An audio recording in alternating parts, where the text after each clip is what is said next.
திருக்கோவில் இந்த அருள்வாக்கு என்னும் ஒரு மாபெரும் வாக்கு சக்தியை புனிதமாக கருதி இங்கு கிடைக்கிற இந்த வாக்கினுடைய உறுதியினால் நாம் உள்ளத்தில் தெளிவும் வாழ்வுக்கு வழியும் நெஞ்சுக்கு ஒரு ஒளியும் கிடைக்கும் என்ற பூரண நம்பிக்கையோடு வந்திருக்கிற எல்லா பக்தர்களுக்கும் நம் திருக்கோவிலுடைய அருள்நிறை காட்சிகளை எல்லாம் யூடியூப் சேனல் மூலமாக உலகமெங்கும் பார்த்து நம் எண்ணங்கள் நிறைவேற வேண்டும் என்பதற்காக பிரார்த்தனை செய்து கொண்டிருக்கிற எல்லா பக்தர்களுக்கும் உங்கள் அனைவருடைய எண்ணங்களும் என்னாலும் புனிதமாக நிறைவேறி உங்கள் அனைவரும் உள்ளத்திலும் நல்ல எண்ணங்கள் உதயமாக வேண்டும் என்ற ஒரு கருணையான நோக்கோடு நீங்கள் அனைவரும் என்னாலும் நிம்மதியாக இருக்க வேண்டும் என்று சொல்லி உங்களுக்காக நான் பிரார்த்தனை செய்து கொள்கிறேன். ஆனந்தம் மிகுந்த இந்த உலகத்தில் எல்லோரும் ஆனந்தமாக வாழ்ந்தார்கள் என்ற சரித்திரமும் இல்லை, வாழ்ந்து கொண்டு இருக்கிறார்கள் என்ற சான்றும் இல்லை. இனி வாழ்வார்கள் என்பதற்கு ஒரு நம்பிக்கை மட்டும்தான் இருக்கிறது. ஏனென்றால் எதிர்காலத்தை சொல்லுகிற பொழுது நல்ல வாக்கை தான் சொல்ல வேண்டுமே தவிர எதிர்மறையான வாக்குகளை சொல்லக்கூடாது என்று நம் முன்னோர்கள் நமக்கு வழிகாட்டி இருக்கிறார்கள். நம்முடைய வாழ்ந்தார்கள் என்ற சரித்திரத்தை நம்ம பார்த்தோம் என்றால் அவதார புருஷர்கள் கூட அளவுக்கு மீறிய துன்பங்களையும் வேதனைகளையும் துக்கங்களையும் சுமந்து மிக மனவேதனைக்குரிய சரித்திரத்தை நமக்கு தந்திருக்கிறார். வாழ்ந்து கொண்டு இருப்பதிலும் கூட நிம்மதி இழந்திருக்கிறார்கள் என்பதை நாம் ஒரு மாதத்துக்கு சுமார் ஒரு 50,000-60,000 மக்களை இந்த தளத்திலே சந்தித்துக் கொண்டிருக்கிறோம். வருடத்துக்கு சில லட்சங்களையே சந்திக்கிறோம். தளத்தில் சந்திக்கக்கூடிய மக்கள் எல்லாருமே அவரவர் மனதில் ஒரு பெரிய மன சுமையவும் ஒரு பெரிய மன குறையவும் தேடித்தான் இங்கு வந்திருக்கிறீர்கள். ஒரு நிம்மதியை தேடிய பயணம் தான் இந்த பயணம்.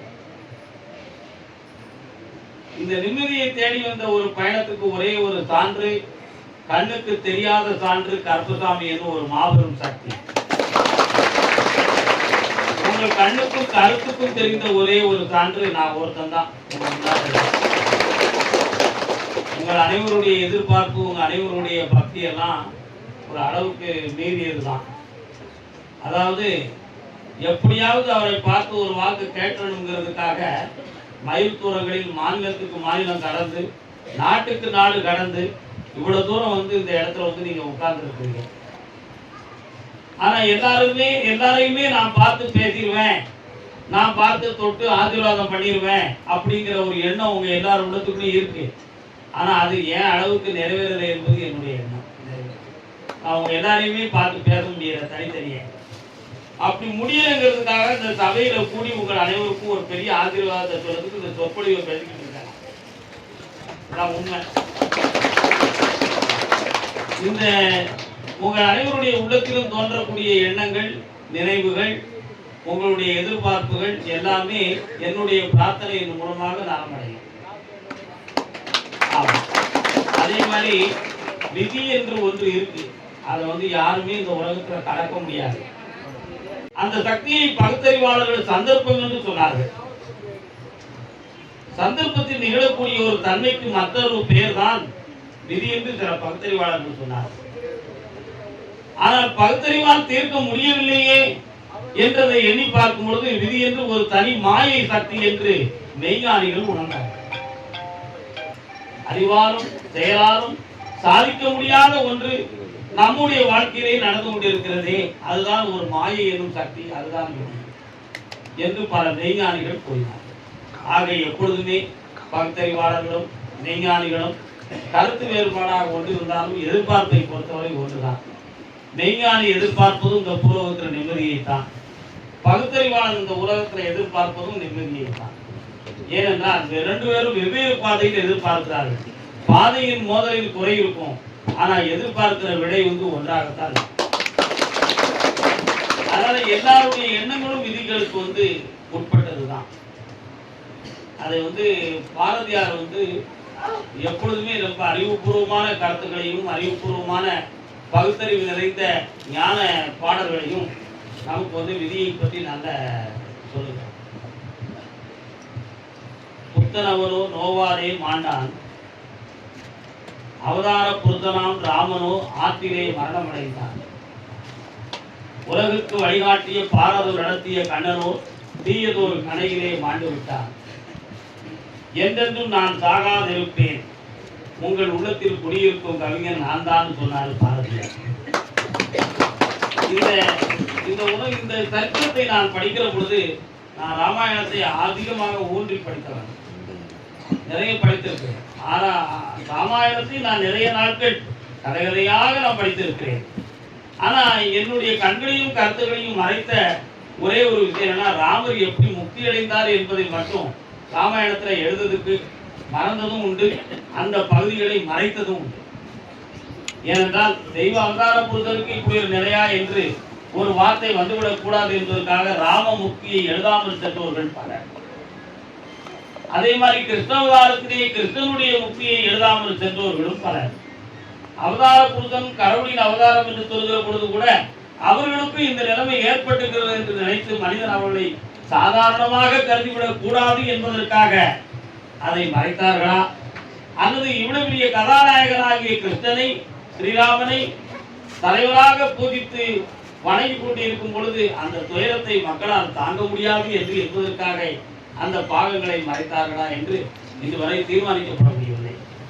ஆனாலும் பாரதியாருடைய கவிதையை நான் படிக்கிற பொழுது கிறிஸ்தர் என்ன ஆனார், புத்தர் என்ன ஆனார், இயேசு கிறிஸ்து என்ன ஆனார், முகமது நபிநாயகம் எப்படி ஆனார் என்ற ஒவ்வொரு தீர்க்கதரிசிகளையும் அவதார புருஷனுடைய முக்தியடைந்த காலங்களை எல்லாம் பாரதி தன்னுடைய தர்க்கத்தில் விதியின் கட்டளை என்று அவர் எனக்கு சொல்லுகிற பொழுது அந்த கவிதையை நான் படிக்கிற பொழுது நான் ஒரு நாள் முழுக்க சரியாக சாப்பிடாமல் இருந்து கூட மனவேதனைப்பட்டிருக்கிறேன். ஏனென்றால் அப்படி அவதார புருஷர்களுக்கே அவ்வளவு பெரிய சோதனை இந்த உலகத்தில் நடந்திருக்கு என்பதுதான் அது உள்ள உண்மை. அதிலிருந்து புரிந்து கொண்ட ஒரு விளக்கம் மட்டும் உண்டு, விதி யாரையும் விடுவதில்லை. அது மட்டும்தான் உண்மையான விளக்கம். விதி யாரையும் இந்த பூலோகத்துல விடுவதில்லை. கற்புக்குரிய கண்ணகியை கண்கலங்க வைத்ததும் இதுதான். ஆடல் அரசியாக 1000 பேர்களை மயக்குகின்ற பெரும் கரையில் பிடித்த மாதவியை முடித்ததும் விதிதான்.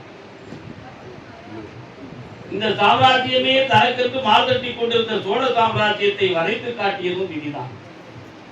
தன்னை தவிர இந்த உலகத்தில் எந்த வீரனும் கிடையாது என்று மார்த்தட்டி கொண்டிருந்த குலோத்துங்க சோழனுடைய விதியை துர்மரணத்தில் கொண்டு நிறுத்தியதும் விதிதான்.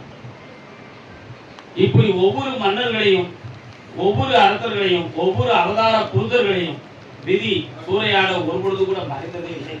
அது மறந்ததும் இல்லை, அது செய்ததை இந்த உலகம் மறைத்ததும் இல்லை.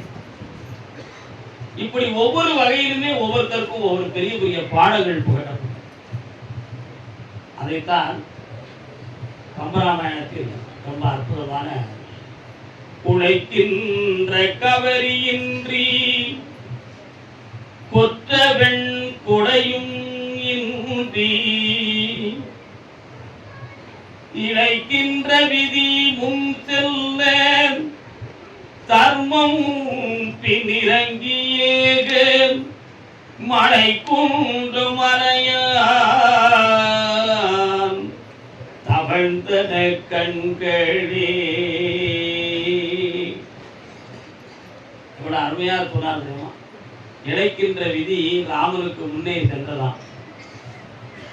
அப்பொழுது அவர் எப்படி போனாராம், வெண்கொடை கட்டி சிம்மாசனத்தில் இருந்து 2 பக்கமும் கவரி வீசுவதற்கு மாதர்களும் அரசர்களும் தூதர்களுமாக படைவிட்டுக் கொண்டிருக்கின்ற ராஜா ராமன் விதி விளையாண்ட ஒரு காரணத்தினால் இழைக்கின்ற விதி முன் செல்ல, ராமன் முன்ன போறதுக்கு முன்னால விதி முன்னால போயிட்டு இருக்கு, கயத்தை கட்டி இழுத்துட்டு அந்த விதிக்கு பின்னால தொடர்ந்து போனார் ஸ்ரீராமன். இழைக்கின்ற விதி முன் செல்ல தருமம் பின்னிறங்கியே, தர்மமே துணையாக இருந்த ஸ்ரீராமன் மனதுக்குள் உள்மனதுக்குள்ளே ஏங்கினாரா ஏங்கலையா, ஆனாலும் நம் விதி இதுதான் என்பதை உணர்ந்து தவித்தே நடந்து சென்றார். அதுக்கு அடுத்து சொன்னார், மழை குன்ற மலையால் மௌலிதாயே. மழை குன்றம், மழைனா என்னது, கார்மேகம். கருநீர மேகத்தை போன்ற நிறவுடைய மலை போன்ற உயர்ந்த தோள்களை உடைய எம்பெருமான் ஸ்ரீராமன் மலை குன்றம் அணையான், மலை கொண்ட தோள்களை உடையவன் என்று ஊமையாக கம்பன் காட்டினான். மலை குன்ற மனையான் மௌலி தாய, மௌலி என்றால் தலையில் சுட்டிய கிரீடம், கிரீடத்தெல்லாம் இறக்கி வச்சுட்டு சடமுடி தரித்து உறவியாக போனான். அப்படி கம்பன் எழுதுகிறார். அங்கே என்ன விளையாடியது?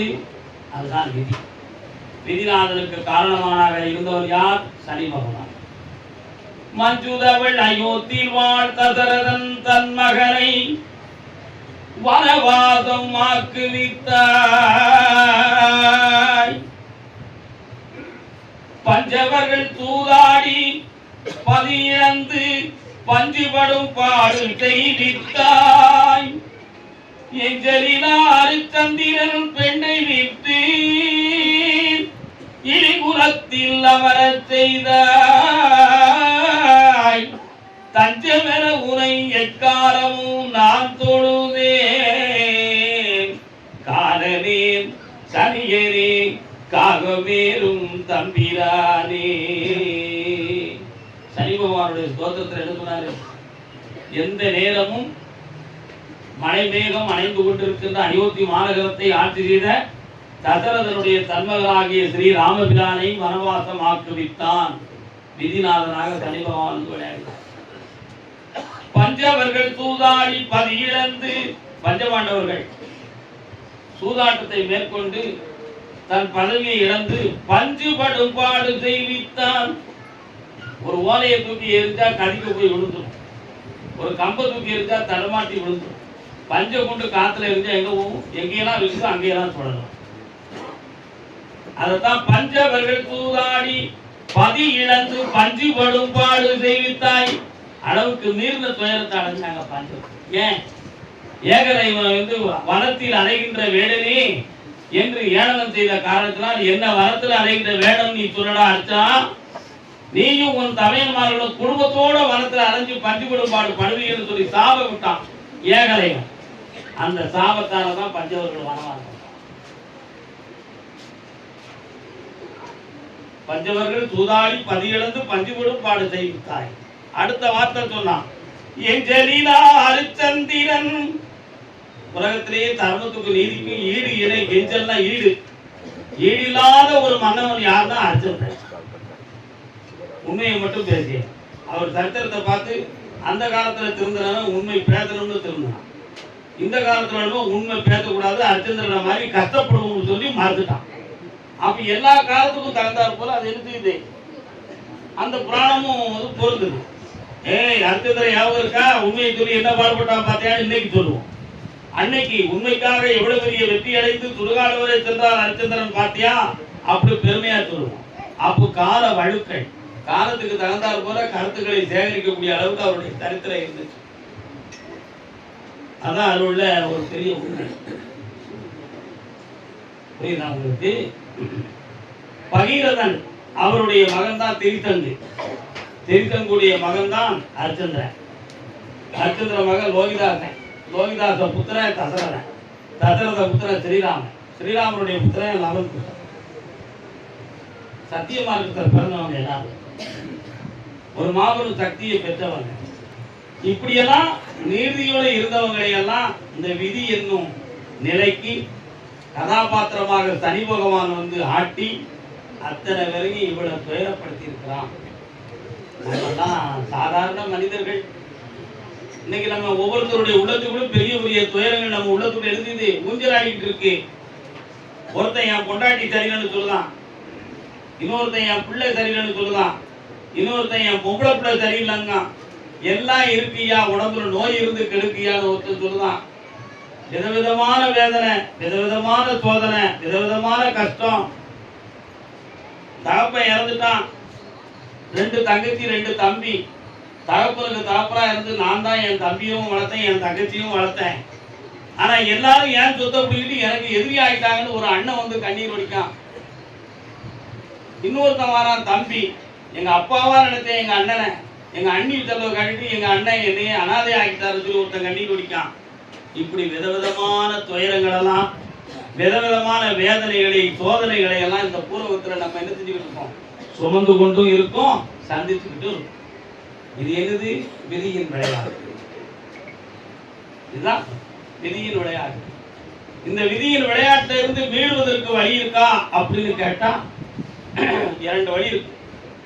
ஒண்ணு கர்மாக்களை தீர்ப்பதற்கு தவம், இன்னொன்னு மனதார ஏற்றுக்கொள்வது. அப்படி இல்லைன்னா காலத்தை தள்ளி போடக்கூடிய அளவுக்கு பிரார்த்தனைகளையும் வாக்கு சக்திகளையும் பெற்றுக்கொள்வது. இதுக்கும் காரணம் வந்து ஒரு பக்கத்துல விதிதான் இருக்கு. அது வந்து மனிதனுடைய மறுபக்கம். அதை போய் இப்போ ஆராய்ச்சி பண்ண முடியாது. வனவாசத்துக்கு தான் ஸ்ரீராமர் போனாரு இல்லையா? அப்படி வனவாசத்துக்கு போகும்பொழுது மனைவியை கூட்டு போனாரு, தம்பியவும் கூட்டு போனாரு. ஸ்ரீராமரை யாரும் அப்படி கூட்டு போகும்பொழுது ஒரு இடத்துல சூர்பலகையை சந்தித்து சூர்பலகை போய் ராவணன் சொல்லி அங்கிருந்து ஒரு மாயமா ஒரு மானை கொண்டு வந்து விட்டு அந்த மானின் மீது மனைவி ஆசைப்படுறார். சீதை பட்ட ஒரு ஆசைக்காக சில ஆண்டுகளே அனல் பட்டான் ஸ்ரீராமன். இந்த மான் வேட்ட வேற மானை பிடிச்சுக்கலாம், இது போனா போகட்டும்னு சொன்னதை சீதாதேவி கேட்கல. இந்த மானை நான் துரத்தினேன் சீதா, அது நம் கைக்கு அகப்படவில்லை. உனக்கு மான் தானே, நாம வனத்தில் தான் இருக்கோம். கையில் அம்பு இருக்கு, நெல் இருக்கு, வெற்றி மிகுந்த வீரம் தனக்கு இருக்கு, விவேகம் மிகுந்த தம்பியோ துணை இருக்கிறார். உனக்கு கிடைக்காத மானே நீ பொறுத்துக் கொள்வாயாக என்று சொன்னார். யாரு? ஸ்ரீராமன். எனக்கு இந்த மான் தான் வேண்டும்னு ஒரே பிடிவாதமா பிடித்தால் சீராது. அப்பொழுது வந்து ராமருக்கு மருத்துவம் பேச முடியல, அதை ஏற்றுக்கவும் முடியல. ஊர் உலகத்தை கடந்து காட்டுக்குள்ள வந்து உட்கார்ந்துருக்கோம், அவன் உள்ளம் புண்பற்றக்கூடாது என்று நினைத்து கருணை உள்ள உண்ட ஸ்ரீராமர் மனைவியுடைய எண்ணத்தை நிறைவேற்றணும் என்பதற்காக வெகு தூரம் நடந்து ஓடி சென்று அந்த மானை போய் வதைக்கிறதுக்கு போனார். இந்த மானை வந்து நம்ம எப்படி உயிரோட கொண்டு வரணும்னு நினைச்சோம், ஆனா இந்த மான் நம்மளை வேதனைப்படுத்தி இருக்குன்னு சொல்லி அம்பு விட்டார். அம்பு விட்ட உடனே அந்த மான் மனிதனாக மாறுது. மாரீசன் என்ன ஆசனம் லட்சுமணா அபயம், லட்சுமணா அபயம்னு சொல்லிச்சு. எவ்வளவு பெரிய சூழ்ச்சி! ராவணனுடைய மைத்துடன் தான், மருமகன் தான் மாரீசன். அவன் தான் மானாக வந்தான். மான் இறந்த பொழுது ராவணா அபயம்னு சொல்லணும் உண்மையிலேயே. ஆனா ராவணன் தானே வஞ்சகமா அனுப்புனா. ஆனா அந்த மானாக இருந்து வந்த மாரீசன் என்ன சொல்லி சொன்னான் தெரியுமா? லட்சுமணா அபயம். அப்படின்னா என்ன இருக்கும்? லட்சுமணா எனக்கு ஆபத்து, என்னை வந்து காப்பாத்து. லட்சுமணனை கூப்பிடுறதா இருந்தா யாரு கூப்பிட்டுருக்கணும்? ஸ்ரீராமர் தானே கூப்பிட்டுருக்கணும். உடனே சீதை மயக்கம் இருந்தவள், என் பதியாகிய ராமருக்கு ஏதோ ஒரு பெரிய ஆபத்து நிகழ்ந்து விட்டது, லட்சுமணா நீர் போய் காப்பாற்றணும்னு சொன்னான். ஒரு வார்த்தை. அண்ணி, இது குரல் வந்து எங்க அண்ணனுடைய குரல் அல்ல. ஸ்ரீராமனுடைய விதி இப்பொழுது மரண சங்கல்பம் கிடையாது. அவதார புருஷன் அண்ணன் இன்னும் சில விதிகளை சந்தித்த பின்புதான் அவருடைய முக்தி இருக்கிறது என்பதை நான் நன்கு அறிவேன். ஆகையினால் தாங்கள் பொறுத்துக் கொள்ள வேண்டும். சிறிது நேரத்துக்குள் அண்ணனுக்கு திரும்பி வருவார்கள் ஞானத்துல சொன்னார் லட்சுமண பெருமாள். சீதாதேவி கேட்கிற ரொம்ப நேரம் ஆகிடுது, வரல ஸ்ரீராமர். என்ன மாயமும் நடக்குது, வனத்திலிருந்து ஓடுற வேகத்துல எவ்வளவு தூரம் ஓடணும்னு தெரியல. அங்கிருந்து களைப்புல ஸ்ரீராமர் நடந்து வர வருவதற்குள்ள தாங்க முடியாத சீதாதேவி லட்சுமணனை சொன்னாள் ஒரு வார்த்தை. அருமையான வார்த்தையா, கொடுமையான வார்த்தை. மண்டோரம் மன்னவன் மாண்டு விட்டால். மண்ணை ஆளக்கூடிய மன்னவனாகிய ஸ்ரீராமன் இறந்து விட்டால், மண்டோரம் மன்னவன் மாண்டு விட்டால் பெண்டாள நினைத்தாயோ தண்டாளா. என்ன நினைத்தா? மண்ணை ஆள வேண்டிய ஸ்ரீராமன் இறந்து விட்டார் என்றால் பெண்ணாகி என்னை நீ ஆளலாம் என்று நினைத்தாயோ லட்சுமணான்னு ஒரு கேள்வியை கேட்டான். இந்த ஒரு கேள்வி லட்சுமணனுடைய மனதை புண்படுத்தியது. அவர் கூறினார், இந்த வனவாசத்திலிருந்து பல முறைகள் உங்களுடைய பாதத்தை தவிர உங்கள் பதிமுகத்தை நான் கண்டதில்லை. அண்ணனும் அண்ணியாக நினைக்காமல் என்னை படைத்த ஆண்டவனாகியும் அறிவு நிறைந்த தாயும் அறிவு நிறைந்த தந்தையுமாய் நினைத்தேன். ஆனாலும் உங்கள் வார்த்தை என் நெஞ்சை சுட்டு விட்டது, நீங்க இருப்பது தவறு என்று சொல்லி அம்பு எடுத்து சத்திய போட பேசிட்டு போயிட்டார். அதுக்கு பிறகு ராவணன் வந்து சிறையை எடுத்து போயிட்டார். சிறையை மீட்டி வந்த உடனே ஜானகி நெருப்பிலே கொண்டு வந்து நிறுத்தணுங்கிற ஒரு சூழ்நிலை வந்துச்சு. மனிதனாக நினைத்தவர்கள் அனைவருமே சீதாதேவியை நெருப்பில் இடவிட்டது தப்பு, அது ஸ்ரீராமர் செய்தது தவறு அப்படிங்கிறதெல்லாம் நிறைய சொன்னாங்க. ஆனால் அன்றிருந்த காலத்துக்கும் அன்று நடந்த விதிகளுக்கும் அன்னைக்கு இருந்த காலத்துக்கு அது சரியானது, இன்று உள்ள காலத்துக்கு அது தவறானது. நல்லா நினைச்சு பாருங்க, அன்று இருந்த காலத்துக்கு அது சரி, இன்று இருந்த காலத்துக்கு தவறு. ஐயா கொஞ்சம் அமைதியா இருங்க. ஆனா கொஞ்ச நேரம் கழித்து என்ன நடந்துருச்சுன்னா, லட்சுமணா நெருப்பிடுவாயாகன்னு கேட்டார். அண்ணா நான் இதை செய்ய மாட்டேன்னு சொன்னான். யாரு? லட்சுமணன் சொன்னார். உடனே சீதாதேவி வந்து கேட்கிறா, லட்சுமணரே அன்று ஒரு நாள் சுடு வார்த்தையால் உன் நெஞ்சை நான் சுட்டு எரித்தேன். என்ன சொன்னா? சூடான வார்த்தையினால் உன் நெஞ்சை நான் சுட்டு விட்டேன்.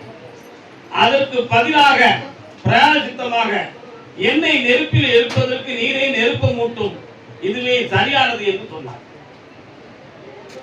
இப்படி ஒரு சந்தர்ப்பம் நடந்தது. விதி எந்த வரை கொண்டு போச்சுன்னு பார்த்தீங்களா? அதனால் தான் விதியில் சுழன்று கொண்டிருப்பவன் தான் மனிதன். விதியில சுழன்று கொண்டிருப்பவன் தான் மனிதன். மனிதன் எப்பொழுதுமே ஒரு பெண் கணவனிடம் ஆசைப்படுவதும் கணவன் அந்த பொருளை வாங்கி கொடுப்பதும் இன்னையோட உலகத்தில் நடக்கும். இந்த உலகத்தில் கண் விழித்து பார்த்தோம் என்றால் எல்லாமே நமக்கு தேவையான பொருள் தான். நமக்கு தேவையில்லாத பொருள் எதையாவது சொல்லுங்க பார்க்கணும். ஒரு மரமே கீழே விழுந்து 2 கொப்பு இருந்தாலும் அதை கூட எழுத்துக்கலாம் தூக்கிறதுக்கு தயாராக தான் இருக்கும். என்னப்பா, ஒரு குப்பையில பார்த்து தகரம் கிடந்தாலும் சேர்த்து வச்சா ஒரு வியாபாரி வந்து வாங்கிட்டு போறோம்னா அதை கூட எடுத்து வைக்க தான் செய்யும். 10 பாட்டுல கூஞ்சி இருந்தா அதை கூட சாக்கடை எழுதி வச்சா ஒரு பாட்டுக்கு 10 ரூபா 10 மீட்டர் தெரியாது வாங்கிட்டு போயிடுவான் அப்படின்னு சொல்லி அதையும் கூட நம்ம சேர்த்து தான். இதுல எது ஒதுக்கக்கூடிய பொருள்? ஜட பொருளும் பயனுள்ளதுதான், ஜடா பொருளும் பயனுள்ளதுதான். உலகத்தை விழித்து பார்த்தால் எல்லாமே நமக்கு தேவை உள்ளதுதான். ஆனால் இந்த நேரத்தில், இந்த தருணத்தில், இந்த வருமானத்தில், இந்த சூழ்நிலையில் எது தேவை என்று தீர்மானிப்பவன் தான் அறிவாளி. அந்த தீர்மானத்தை ஏற்றுக்கொள்வதுதான் மனிதன். ஒவ்வொரு செயலிலும், ஒவ்வொரு வார்த்தையிலும், ஒவ்வொரு நுணுக்கத்திலும், ஒவ்வொரு சூழ்நிலையிலும் நாம் செயலும், நாம் சொல்லும், நம் எண்ணமும் சரிதானா என்பதை சிந்திப்பதற்கு தான் இறைவன் நமக்கு அறிவையும் மனப்பக்குவத்தையும் கொடுக்கிறான். நம்ம மனதை எப்பொழுது நம்ம பக்குவப்படுத்துகிறோமோ, நம்ம அறிவை எப்பொழுது நம்ம தீட்டிக் கொள்கிறோமோ, இது சரி தவறு என்று எப்பொழுது நம்ம மெய்ப்பித்துக் கொள்கிறோமோ, அப்பொழுது நம்ம தூய மனிதனாக ஆகிறோம். நம்ம தூயவனாக ஆகிறோம். மாயவனாய் பிறந்து தூயவனாக வாழ்றோம். அதனால நம்ம எப்பொழுதுமே நம் மனதை நாம் ஆராய்ந்து பார்க்க வேண்டும். நம் அறிவை நம்ம ஆராய்ந்து பார்க்க வேண்டும். நம் மனதை நம்ம சுத்தமாக வைத்துக் கொண்டோம் என்றால் நாமே மனிதர்களில் உயர்ந்தவராகவும், மனிதர்கள் பக்குவம் உள்ளவர்களாகவும், நல்ல மனநிலையை படைத்தவர்களாகவும், தெய்வத்துக்கு ஈடான தர்மத்தை கடைபிடிப்பவர்களாகவும் இந்த உலகத்தில் வாழ்ந்து காட்ட முடியும் என்பதற்கு தான் நிறைய சரித்திர சான்று. விதி என்பது ஒரு பக்கம் இருந்தாலும் மதியாலே ஊன்றி நடக்கின்ற தடி கிடைத்தது போல, பொருளாதாரங்களுக்கு கைத்தடி கிடைத்தது போல குருமார்களுடைய வலிமை, கடினமான கஷ்டம் இருந்தாலும் குருமார்களுடைய நல்ல வார்த்தைகளையும் ஆறுதல் மிகுந்த வாக்குகளையும் துணைகளையும் வச்சு இந்த உலக வாழ்க்கையை என்ன செய்யலாம்? கைத்தேறி கொள்ளலாம். கடலுக்குள்ள விழுந்தவனுக்கு களம் கிடைத்தது போல, ஒரு மரக்கலம் கிடைத்தது மாதிரி அதை பிடிச்சிக்கிட்டு கரை சேர்ந்துக்கிட வேண்டியதான். துடுப்பை விட்டவன் கைகளின் உதவினால படகை தடிவான். படகை விட்டவன் துடுப்பை மட்டும் வச்சுட்டு என்ன செய்வான்னு கொஞ்சம் சிந்திச்சு பாருங்க. அதனால துடுப்பை கைவிட்டாலும் பரவாயில்ல, படகை கைப்பற்றிட்டாங்க. படகு தான் குரு. இந்த உலக வாழ்க்கை என்பது மாபெரும் கடல். நீங்க மனிதர்கள், நம்ம எல்லாருமே படகு மாதிரி குருமார்களை நீங்க எல்லாரும் நினைச்சுக்கணும். ஆண்டவருடைய தஞ்சம் என்று உணரணும். நம்முடைய மனதை தூய்மையாக்கணும். மாசில்லாத மனதுக்குள் ஈர்த்தனை குடியிருக்கும்படி என்னாலும் பிரார்த்தனை செய்து கொள்ள வேண்டும்.